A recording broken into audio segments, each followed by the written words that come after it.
सच्ची श्रद्धा का चमत्कार। एक छोटे से गांव में एक बूढ़ी माँ रहती थी। उसका कोई अपना नहीं था।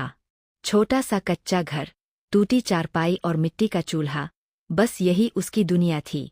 गरीबी इतनी थी कि कई बार उसे आधा पेट ही सोना पड़ता था। लेकिन एक चीज उसके पास बहुत थी, अटूट विश्वास।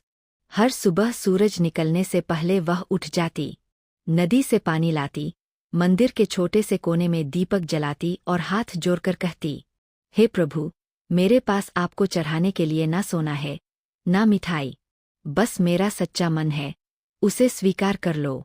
गांव के लोग अक्सर उसका मजाक उड़ाते। कोई कहता, भक्ति से रोटी नहीं मिलती। कोई कहता, इतनी पूजा करती है, भगवान ने दिया क्या है। बूढ़ी माँ मुस्कुरा देती और कहती, भगवान देर से देते हैं, पर खाली हाथ नहीं लौटाते। समय बीतता गया। एक साल गांव में भयंकर सूखा पड़ा। आसमान जैसे रूठ गया हो। खेत सूख गए, कुएं खाली हो गए, पशु मरने लगे। लोगों के घरों में अनाज खत्म होने लगा। गांव वाले मंदिर में इकट्ठा हुए, लेकिन उनके मन में डर ज्यादा था, विश्वास कम। उसी रात बूढ़ी माँ चुपचाप मंदिर गई। उसने कांपते हाथों से दीपक जलाया। आंखों में आंसू थे, पर आवाज में विश्वास। हे प्रभु, मुझे भूखा रखना हो तो रख लेना, पर मेरे गांव को बचा लो। इन मासूम बच्चों पर दया करो। वह देर तक प्रार्थना करती रही। थककर वही मंदिर की सीढ़ियों पर बैठ गई। अचानक रात में ठंडी हवा चलने लगी। आसमान में बादल घिर आए, और फिर जोरदार बारिश शुरू हो गई। बिजली चमकी, बादल गरजे, और पूरे गांव में पानी ही पानी भर गया। सुबह जब लोग जागे तो नज़ारा बदल चुका था। तालाब भर चुके थे।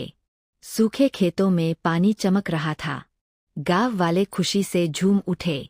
सबको याद आई बूढ़ी माँ की प्रार्थना। लोग उसके घर पहुँचे। वह शांत बैठी थी, जैसे कुछ हुआ ही ना हो। गांव वालों ने उसके चरण छुए और कहा, माँ, हमें माफ कर दो, हमने तुम्हारी भक्ति का मजाक उड़ाया। बूढ़ी माँ मुस्कुराई और बोली, चमत्कार मेरी वजह से नहीं हुआ, चमत्कार तो सच्चे विश्वास की वजह से हुआ है। उस दिन से गांव के लोगों को समझ आ गया, भगवान को धन नहीं, सच्चा मन चाहिए। प्रार्थना शब्दों से नहीं, विश्वास से होती है। जब इंसान पूरी श्रद्धा से पुकारता है, तो भगवान। कोई कहानी पसंद आई, लाइक करो, सब्सक्राइब करो, कमेंट करो।